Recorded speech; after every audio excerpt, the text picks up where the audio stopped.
Good morning, students. Today we are going to see about Civics Lesson 1 Part 2 Indian Constitution. Directive Principles of State Policy. The directive principles of state policy are listed in Part 4 of the Constitution from Articles 36 to 51. The Constitution does not contain any classification of directive principles. However, on the basis of their content and direction, it can be classified into three divisions. They are socialistic, Gandhian, and liberal intellectual.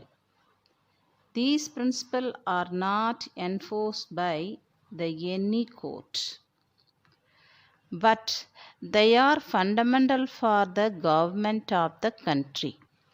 The government is duty bound to apply these principles while making their laws. It aims at promoting the social welfare of the people. Dr. Ambedkar described, which means explain, these principles as novel features of the Indian Constitution. Now we will discuss about origination of fundamental duties. The fundamental duties in the Indian Constitution are inspired by the Constitution of former USSR, which refers Union of Soviet Socialist Republic. In 1976, the Congress Party set up the Sardar Sevan Singh Committee to make recommendation on fundamental duties. The 42nd Amendment Act of 1976 added some responsibility of citizens to our Constitution called fundamental duties. This amendment added a new part of, namely Part 4A to the Constitution. This new part consists only one article, that is Article 51A, which for the first time specified a code of 10 fundamental duties of the citizens. What are the 10 fundamental duties of Indian citizens? They are to respect national flag and national anthem. Next, to inspire the national struggle for freedom. Next, to protect unity and integrity of India. Next, to render national service when called upon to do so. Next, to promote harmony and spirit of common brotherhood among the people.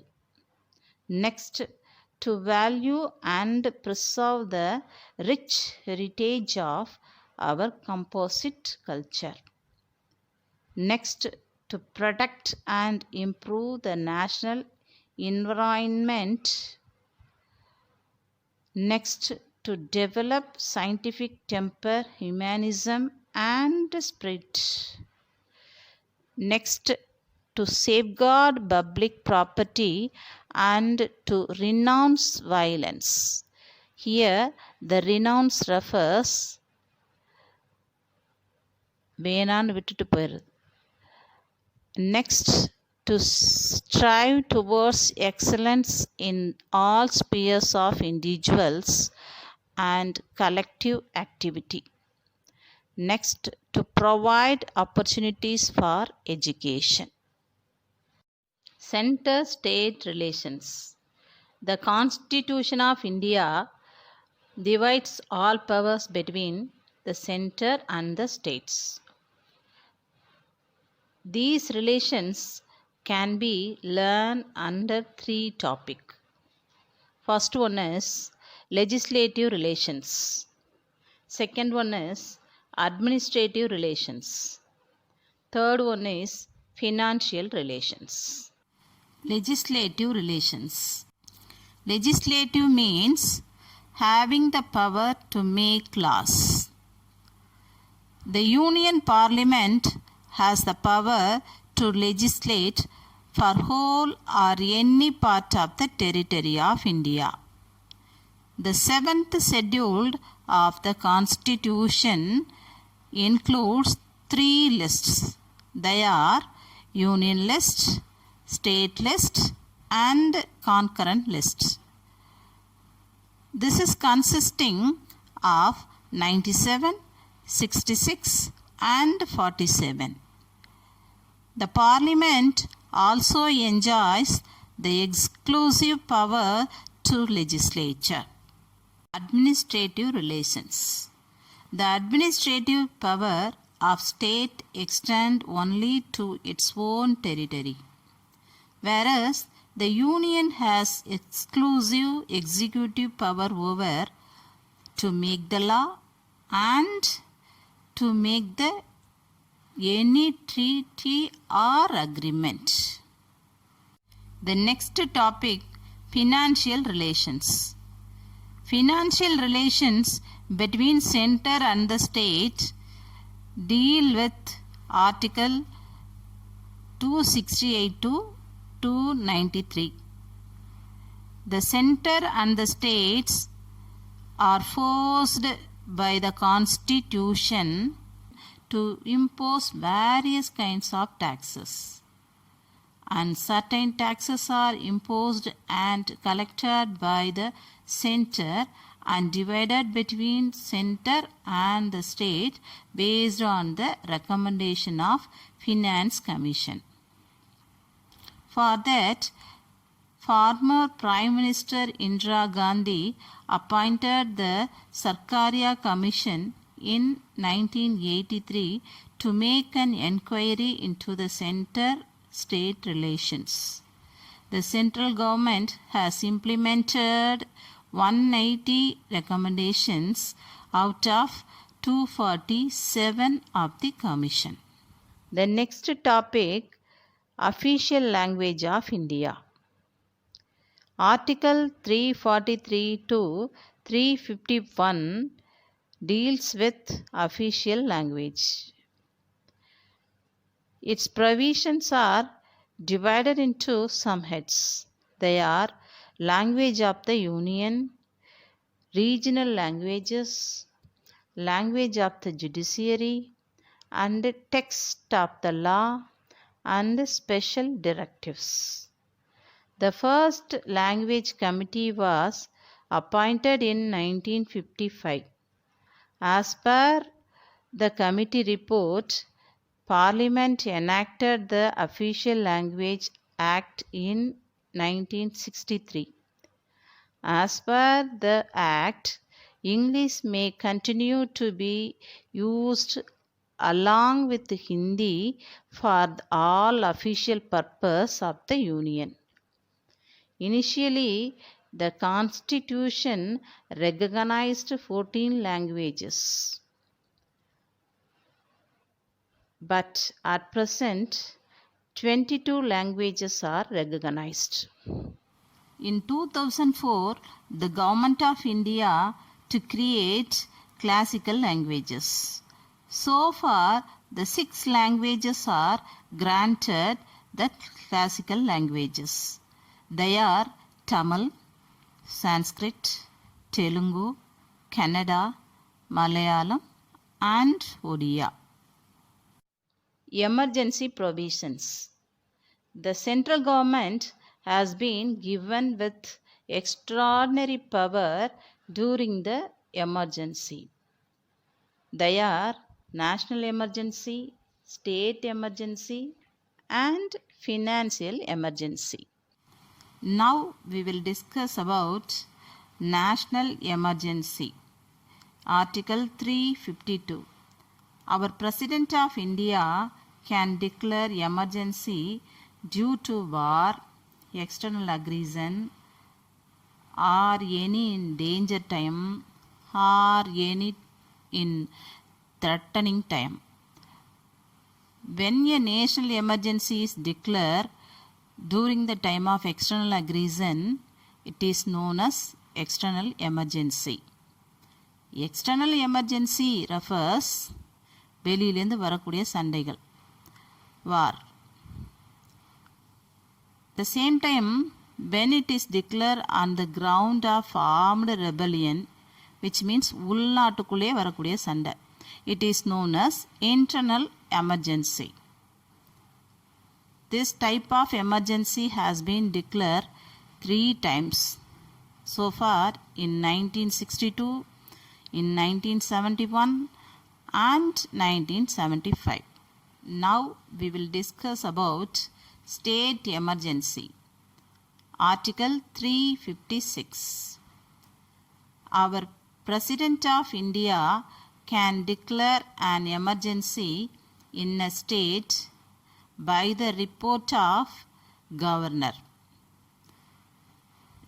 The situation has been risen under which the government of state cannot be carried on according with the provisions of constitution. After such an announcement, the state legislature is suspended and the state is governed by the governor on behalf of the president. But the maximum duration of the emergency can be only 3 years. For the first time, the president's rule was forced in Punjab in 1951. Next topic, we will discuss about financial emergency. In this type of emergency also can declare by our President of India. But when he declared this type of emergency, during the time of financial instability happened in any part of our India, he can declare in this type of emergency. In this type of emergency, salaries and allowance of any classes of persons serving state or union, including judges of the Supreme Court or High Court judges, can be reduced by an order of our President. This type of emergency has not been declared in India so far. The next topic, we will discuss about amendment of the Constitution. The term amendment indicate change, improvement and modification. Usually this term is linked with one or more changes made in the constitution of a country. Article 368 tells us power of parliament to amend and the constitution and its procedure. Next topic, we will discuss about procedure of amendment. An amendment of this constitution may be started only by the introduction of a bill. Bill here refers a draft of proposed law. அதாவது சட்டம் உருவாகிறதுக்கு முன்னால் அதை பற்றின தொகுப்பு அப்படின்றத நம்ம பில்லுன்னு சொல்லலாம். For the purpose of either house of parliament. Either house means upper house or lower house. When the bill is passed in each house by a majority of not less than 2/3 of members of that house present and voting, then it shall be presented to the President, who shall give his assent. Assent means accept to the bill. Automatically it modified or changed. Next topic, types of amendments. The Constitution can be amended in three ways. They are amendment by simple majority of the Parliament. Next, amendment by special majority of the Parliament. Next, amendment by the special majority of the Parliament and the ratification, which refers ஒப்புதல், approval of half of the state legislatures. Last topic, Constitutional Reform Commissions. The National Commission to analyze the working of Constitution was set up by Government of India in 2000. It was headed by M.N. Venkatachalaya. In April 2007, three-member commission headed by the former Chief Justice of India M.M. Punji was set up by the government to take new look at various roles of various levels of government and their interrelations. Okay, thank you students.